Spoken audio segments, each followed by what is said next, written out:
Namaste everybody. Welcome back to my YouTube channel that is the BS Entrance Exam by Coach Bakul Hanspal. This is Bakul Hanspal, the founder and the CEO of this very edtech startup.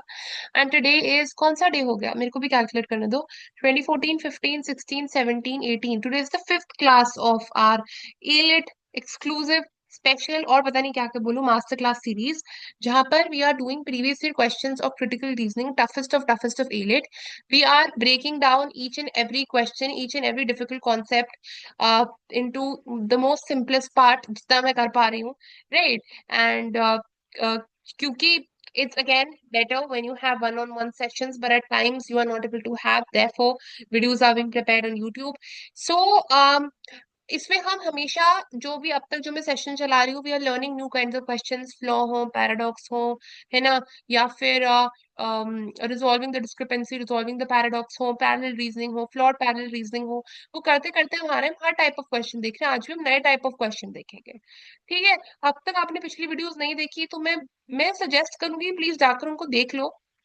एक series चली आ रही है काफी चीजें जो मैं पहले बोल चुकी हूँ वो मैं इस बार रिपीट नहीं करूंगी एंड प्लस जब भी मैं आपको न्यू क्वेश्चन दिखा रही हूँ इधर आप पॉज कर लो अपनी स्क्रीन को और एक बार क्वेश्चन पढ़ के खुद आंसर करने का ट्राई करो उसके बाद तो I am picking up every option obviously तो देन यस कोई और डाउट हो इसके बाद अगर बच गया हो तो देखो we have a very personalise Telegram doubt solving session group sorry Telegram पर ग्रुप है वहां पर आप डाल दीजिए अपने डाउट्स जिससे भी आपको जो भी चीजें आपको तकलीफ दे रही है regarding CR honestly speaking, this is not the right time to do CR because you do not have enough time left. Majority of time, I would say you should devote right now towards QT, AR, and GK and current affairs. That's it. ये time नहीं होता CR करने का RC करने का legal करने का अब जो हो गया you are sorted on this things won't change now be very honest but yes to some extent it can change अगर आपने टाइप्स ऑफ क्वेश्चंस आज तक नहीं देखे पहले अगर आपने एलिट के डिफिकल्ट क्वेश्चन सॉल्व नहीं कर रखे प्रीवियस ईयर एलिट बहुत गलती करते हैं बच्चे people do not do elite के प्रीवियस ईयर क्वेश्चन सिर्फ क्लैट के करके चले जाते हैं बट अगर आप एलिट के प्रीवियस ईयर नहीं करोगे तो उस टाइम एग्जाम में अगर वो क्लैट वाली रीजनिंग लगा दोगे then you will goof up because there I would say lot many minor differences minor तो है ही but lot many minor differences है right when you're solving the CR questions of ALIT and when you're applying CLAT reasoning to ALIT questions because you need to understand कि कुछ differences रहते हैं ये pattern में और अब ये जो दो लॉट्स खत्म कर लेते हो ना क्लैट और एलिट के प्रीवियस क्वेश्चंस तो आप अगर मान लो if you are preparing for ओलेट्स तो ओलेट्स में आपको कुछ करना नहीं पड़ता सीआर के लिए you are already sorted so before any further ado without any further ado let's get started 2018 का नोट है क्वेश्चन पढ़ती हूँ underlies the arbitrator's argument which of the following principles तो वे सिंपल प्रिंसिपल पूछ रहे हैं कि कौन सा प्रिंसिपल आर्बिट्रेटर के आर्ग्यूमेंट में है first of all let's read the argument the shipping manager admits that he decided to close the old facility on October 14 and to schedule new facilities opening on October 17 ठीक है भाई एक 14 को है एक 17 को 14 को पुरानी बंद कर रहे हैं 17 को नई वाली खोल रहे हैं राइट तो following Monday. But he also claims that he is not responsible for the business that was lost due to the new facilities failing to open as scheduled. Okay. तो but again due to some reason जो new facility की opening थी वो नहीं हो पाई and उससे बोल दिया कि मैं रिस्पॉन्सिबल नहीं इसके लिए ठीक है ही ब्लेम्स द कॉन्ट्रैक्टर उसने कॉन्ट्रैक्टर को बोल दिया कि यार कॉन्ट्रैक्टर की वजह से न्यू फैसिलिटी हम नहीं खोल पाए उसकी सारी गलती है बट हम बोल रहे हैं कि यार उसको भी ब्लेम करना चाहिए किसको शिपिंग मैनेजर को भी ब्लेम करना चाहिए क्यों क्योंकि उसको पता था कॉन्ट्रैक्टर की डिलेस के बारे में और उसने इस कंटिजेंसी के लिए इस सिचुएशन के लिए अनफोर्सीन सिचुएशन के लिए प्लान करके रखना चाहिए था जब उसको मालूम है तो उसको प्लान करके रखना चाहिए था right so in that case अब हमें समझना पड़ेगा कि प्रिंसिपल क्या है आर्बिट्रेटर क्या है का ठीक है सिंपल सी बात है यही प्रिंसिपल है कि अगर तुम्हें किसी भी चीज के बारे में ऑलरेडी पता है ना तो तुम उस चीज के को कर्व करने के लिए सोल्यूशंस बना लो ऑलरेडी या फिर कुछ तो प्लान रखो जब तुम्हें पता है तुम बोल रहे हो कि मैं रिस्पॉन्सिबल नहीं हूँ बट यार तुम भी तो रिस्पॉन्सिबल थे because you already knew about the things you already knew about the ancillary things you already knew that contractor के साथ वो डिलेज आते हैं तो आप भी फॉल्टी तो थे ना तो ये है आपका प्रिंसिपल इधर let's read each and every option one by one a manager should see to it that contractors do their job promptly हम प्रॉम्प्टली के बारे में बात ही नहीं कर रहे हमने बात ही नहीं कर रहे कि वो प्रॉम्प्टली करें वो लेटली करें वो डिले के साथ करें हम ये तो बोल ही नहीं रहे कि वो प्रॉम्प्टली जॉब करें एटलीस्ट प्रॉम्प्टली तो हम नहीं बोल रहे हैं इनफैक्ट अगर हम बोल रहे हैं कि हमें कॉन्ट्रैक्टर से काम कराना था वो सब एक्सटेंशन मांग लेते कॉन्ट्रैक्टर किस चीज के लिए 2 दिन एक्सटेंशन मांग रहे, तो 2 दिन इतना इम्पैक्ट नहीं पड़ता। प्रॉम्प्टली तो बात ही नहीं कर रहे ना, A is eliminated outrightly. Manager should be held responsible for mistakes by those whom the manager directly supervises. Right, ये बहुत वाइड ऑप्शन हो गया। This is a very wide option. Manager जिसको भी सुपरवाइज करेगा उसकी मिस्टेक्स के लिए रिस्पॉन्सिबल है, किसी को भी सुपरवाइज करेगा उसकी मिस्टेक्स के लिए रिस्पॉन्सिबल है, even for a janitor, then even for any person working in the office, right. ये तो बहुत ब्रॉड ऑप्शन हो गया ना। हम बात कर रहे हैं सिर्फ मैनेजर और कॉन्ट्रैक्टर के रिलेशन के बारे में। ऑप्शन बी हटाओ फिर, सी को होल्ड पे रखो। A manager and only a manager should be held responsible for projects failure. Only a manager की तो बात ही नहीं आई, सिंपल मैनेजर कॉन्ट्रैक्टर बोल रहे हैं, हम ये नहीं बोल रहे मैनेजर के ऊपर वाली अथॉरिटी भी होनी चाहिए रिस्पॉन्सिबल, है नीचे वाली भी, उसके बारे में बात ही नहीं कर रहे। D is eliminated. C is the correct option. देखते हैं सी का क्या एक्सप्लेनेशन है। Manager should take foreseeable problems into account when making mistakes. Obviously अगर उसको कॉन्ट्रैक्टर की टिपिकल डीलेस के बारे में पता है तो उसको कंटिजेंसी के लिए प्लान करके रखना चाहिए था, उसको फोर्सिएबल प्रॉब्लम्स देखनी चाहिए थी। तो at the end of the day मैं ये बोल रही हूँ, this was a very easy question जो एलेट 2018 से आया था, जो करा जा सकता था आराम से। इसमें तो 1 नंबर सबको मिलना चाहिए था, क्योंकि यहाँ पर फोर्सिएबल प्रॉब्लम्स के बारे में देवर ऑलरेडी मेंशनिंग अबाउट कि अगर उसको भी ब्लेम करना चाहिए कॉन्ट्रैक्टर को, अगर उस सॉरी मैनेजर को, अगर उसको पता था कॉन्ट्रैक्टर के साथ दिक्कतें आती हैं तो फोर्सिएबल प्रॉब्लम थी वो। therefore C is the correct option. Next question पे चलते हैं। Let's go. Okay, good question. Again देखते हैं क्या है। इंडिजिनियस पीपल ऑफ टेगो, दो तरीके के लोगों के बारे में बात कर रही है, ऑफ टेगो टागो जो भी बोलना है, pronunciation varies, all of them are correct. टेगो are clearly related to indigenous people of Tasmania. ठीक है भाई, ये इंडिजिनियसली रिलेटेड है, but were separated from the land bridge between Tasmania and टेगो डिसअपियर्ड अप्रोक्सीमेटली 10,000 years ago। क्यों है? क्योंकि बोल रहे हैं कि एक पॉइंट ऑफ टाइम पर टेगो और तमीनिया, इनके बीच में एक ब्रिज था जो उनको कनेक्ट करता था, इसलिए लोग इंडिजिनियसली सेम है। बट अब वो ब्रिज नहीं मिलता। 2000 years after the disappearance of the land bridge, however, there were major differences between culture and technology of the indigenous Tagoyans and those of the indigenous Tamians. माने indigenously same है, but जैसे land bridge हटा differences चालू हो गए। देखते हैं कौन से। इंडिजिनस तगोयन unlike the Tasmanian relatives had no domesticated dogs, fishing nets, polished stone items, hunting implements, right etc। मैं ना इन सब आइटम्स को ना ए रेफर कर रही हूँ, क्योंकि मैं बार बार रेफर नहीं कर पाऊंगी कि वो डोमेस्टिकेटेड डॉग्स हैं, फिशिंग नेट्स एक्सेट्रा एक्सेट्रा। तो हम बोल रहे हैं कि जो तगोयंस के पास ना ए अवेलेबल नहीं है और तमियंस के पास ए अवेलेबल है, ये बोल रहे हैं हम। तो तमियंस रिलेटिव्स के पास, रिलेटिव इसलिए बोल रहे हैं क्योंकि ये इंडिजिनसली सेम है। ठीक है, और एक पॉइंट ऑफ टाइम पर एक ही लैंड पर रहते थे, ऑफकोर्स क्योंकि वो कनेक्टेड थे, ठीक है, लैंड ब्रिज से। तो जो तमियंस है, वो हम बोल रहे हैं कि तमियंस के पास ये सारी चीज, तमीनियंस के पास ये सारी चीजें हैं ए, बट टेगोन्स के पास ये चीजें नहीं है। सिंपल, अब तक सिंपल है, कोई डिफिकल्टी नहीं है। Each of the following, if true, would contribute to the explanation of differences described above। कौन सा कंट्रीब्यूट करेगा to the explanation of differences describe above, मतलब पूछ रहे कौन सा स्ट्रेंथन करेगा। एक्सेप्ट मतलब पूछ रहे कौन सा वीकन करेगा। मैंने ये पहले भी एक दो वीडियो में डिस्कस कर रखा है, शुरुआत की एलिट 2015 में, आप जाके देख लीजिएगा, 2014 में यहाँ होगा फिर। ये अलग तरीके का पूछने का तरीका होता है वीकनिंग का, जब पूछते हो कि स्ट्रेंथनिंग एक्सेप्ट, ठीक है, एक्सेप्ट से आप वीकनिंग मांग रहे हो। Let's choose the option. All the technological and cultural innovations were developed by Tamania more than 10,000 years ago. They were developed by groups in northern Tamania with whom the indigenous Tagoyan had no prior uh, contact with the disappearance of the land bridge. यहाँ पर बोलना चाह रहे हैं कि जो technological cultural innovations थी, जैसे ए वाले आइटम्स, ये तमीनिया ने डेवलप करी थी 10,000 साल पहले, ठीक है, जो नॉर्दर्न तमीनिया में डेवलप हुई थी। ठीक है, और इंडिजिनियस तगोयन पीपल के पास कोई भी प्रायर इनसे कांटेक्ट नहीं था, इसलिए उनके पास ये चीजें नहीं थी।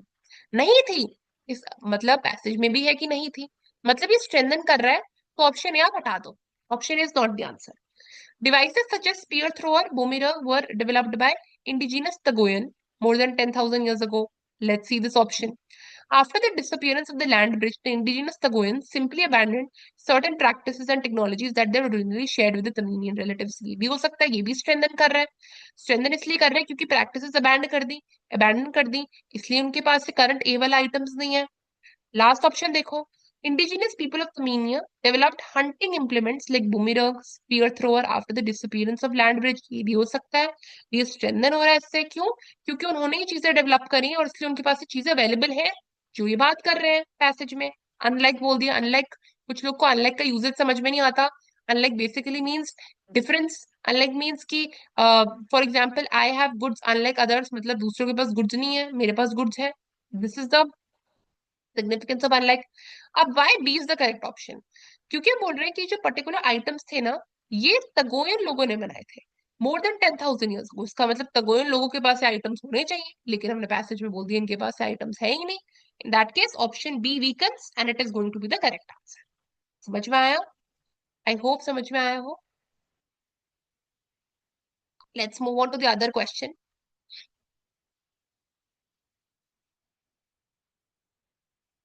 आई होप मजा आ रहा है इनको करने में। मेरे को लगा पर्सनली कि जो 2018 वाला स्लॉट है, या आई थिंक ये वाला क्वेश्चन भी इजी था, वैसे इतना डिफिकल्ट नहीं था अगर थोड़ा ध्यान से सोच के करा जाए। हम्म। ये आ जाओ। तक ये दो क्वेश्चन इजी थे, ये वाला देखते हैं। Fine. Most people feel, question क्या है, विच of the following is an assumption. Very important. मैं बोलूंगी कोई भी एलिट का क्वेश्चन है ना, अजम्पशन पे बेस्ड है, वो क्वेश्चन बहुत इंपॉर्टेंट है, क्योंकि इसका अजम्पशन क्लैट से डायमेट्रिकली ऑपोजिट चलता है। ठीक है, तरीका क्या तरीका होता है मैं ऑलरेडी एक्सप्लेन कर चुकी हूँ। मेरी शुरुआत की वीडियोस देख लीजिए 2014 2015 की। Argument requires in order for its conclusion to be properly drawn. ठीक है, कंक्लूजन से मांग रहे हैं and they're asking from the conclusion. Question stem को भी रीड करना नहीं पता, क्वेश्चन स्टेम क्या होता है, प्लेलिस्ट लगा रखी है इस वीडियो पे। मैंने शुरुआत की टाइप्स ऑफ पैसेजेस वाली वीडियो देख लीजिए, वो वीडियो भी चली है, मैं सेपरेटली लगा देती हूँ। अगर मैं कोई वीडियो नहीं लगा पाती सेपरेटली तो मेरे को देखिए, कमेंट्स में बहुत थॉरोली रीड करती हूँ। Right, if you put any comment I am going to reply to it within minutes if possible. But definitely reply on the same day itself, so I read each and every comment very thoroughly। तो comment डाल दीजिए कि ma'am attach नहीं है, ये दीदी attach नहीं है, बकुल अटैच नहीं है, आई डेफिनेटली ऐड इट। तो most people feel that they are being confuse with information from the broadcast news. ठीक है, जो भी न्यूज आती है वो लोगों को लगता है कि वो कंफ्यूज हो रहे हैं उस इन्फॉर्मेशन से। क्यों भाई? This could be the effect of information being delivered too quickly और बीइंग पोorly ऑर्गेनाइज्ड। या तो इन्फॉर्मेशन बहुत जल्दी जल्दी बोल रहे हैं, या तो कुछ स्ट्रक्चर नहीं इन्फॉर्मेशन देने का, कुछ भी उल्टा पुल्टा बोल रहे हैं। Analysis of the information content of typical broadcast news shows that news stories are far lower in information density than the maximum information density with which most people can cope at any point of time। ये बोलना चाह रहे हैं कि हमने कुछ analysis करा information का और बोल रहे हैं ये जो ब्रॉडकास्ट न्यूज देते हैं ना, इनकी जो न्यूज होता है वो ना कम डेंसिटी होती है उसमें इंफॉर्मेशन की, एज कम्पेयर टू कोई और आपका न्यूज देने का मीडियम जहां पर ज्यादा इंफॉर्मेशन होती है। एंड ऑल्सो लोग ज्यादा इंफॉर्मेशन को बेटर प्रोसेस कर पाते हैं, ज्यादा इंफॉर्मेशन डेंसिटी को ज्यादा प्रोसेस कर पाते हैं as compared to lower information density. So information typical broadcast news is poorly organize. ठीक है भाई, पोorly ऑर्गेनाइज है, क्या assumption है कि ये पोorली ऑर्गेनाइज है, ये हमें सॉल्व करना है। It is not the number of broadcast news stories to which a person is expose that is the source of the feeling of confusion. Let's keep this on hold. यहाँ पर बोल रहे हैं कि number of broadcast news stories नहीं है, right, जो source of confusion है, बल्कि और है, कुछ और है। Let's see this. Right, poor organisation of information makes it impossible to understand the information. Absolutely correct, poor organisation की वजह से ही चीज हो रही है। तो ये हो सकता है assumption फिर, है ना? फ्लैट होता तो मैं यही मार्क करती, यही assumption है कि पुअर ऑर्गेनाइजेशन की वजह से इंफॉर्मेशन इम्पॉसिबल है टू अंडरस्टैंड। अगर क्लैट होता, मैं दोबारा बोल रही हूँ, अगर क्लैट होता तो ऑप्शन बी मार्क कर आते आप। ठीक है, बट ये क्लैट नहीं है, ये एलिट है। एलिट में अजम्पशन बिल्कुल भी directly taken from the message नहीं होता, यहाँ पर लिखी हुई चीज पोorly ऑर्गेनाइज्ड है न्यूज, तो इसलिए सोर्स ऑफ कंफ्यूजन है वो लोगों की वजह से। तो इन दैट केस जो ऑप्शन बी है ना, ये आप नहीं लोगे कंसिडरेशन में। This is mention and also make it impossible makes it to extreme. ठीक है, therefore extreme options पे पिकअप नहीं करोगे, but this was a paraphrase of the few lines of the passage, therefore B आप eliminate कर दोगे। फिर आते हैं being exposed to more news within a given day would help a person to better understand the news।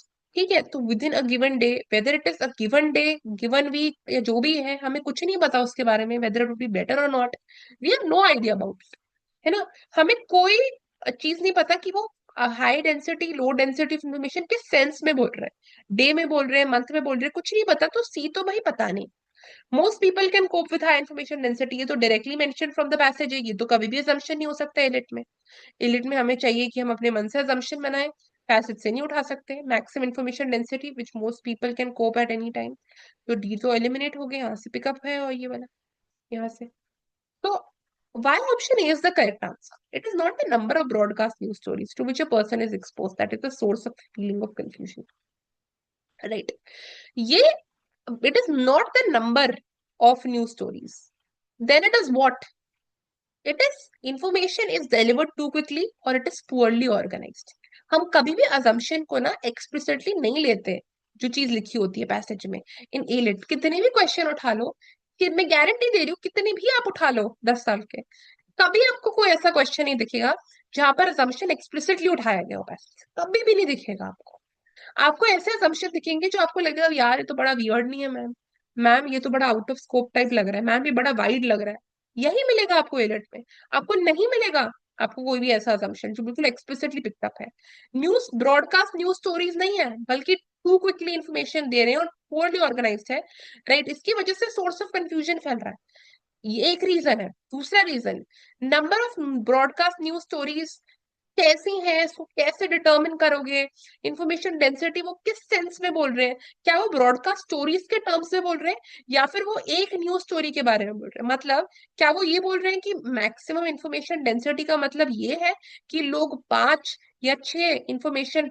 वाली 5 या 6 news story पढ़े या फिर लोग ऐसी 2 न्यूज स्टोरीज पढ़े जिसमें इंफॉर्मेशन भर भर के बताई गई है कौन से सेंस में लोग ये मैक्सिमम इंफॉर्मेशन डेंसिटी को इंटरप्रेट कर रहे हैं we don't know about therefore option is the correct answer and this is the assumption I hope मैंने क्लियर कर दी चीजें ओके खत्म हो गया वाला लॉट हमारा फाइनली नेक्स्ट वीडियो में we are going to solve 2019 ठीक है and finally we would be coming to the end of this whole master class ठीक है तो आप देखते रहिए इसको कुछ डाउट्स हो तो आप डाल दीजिएगा टेलीग्राम पे डाल दीजिएगा मेरे को इंस्टाग्राम पे डीएम भी आप कर सकते हैं on the official account of the BH Law entrance exam, right? So fine, yeah. Or even if you do follow my LinkedIn business page as well, right? If you're very active professionally, even if you're there in school right now, make sure that during your school life as well, you are there on LinkedIn. You know how to use it. You're making a LinkedIn account because it helps you a lot.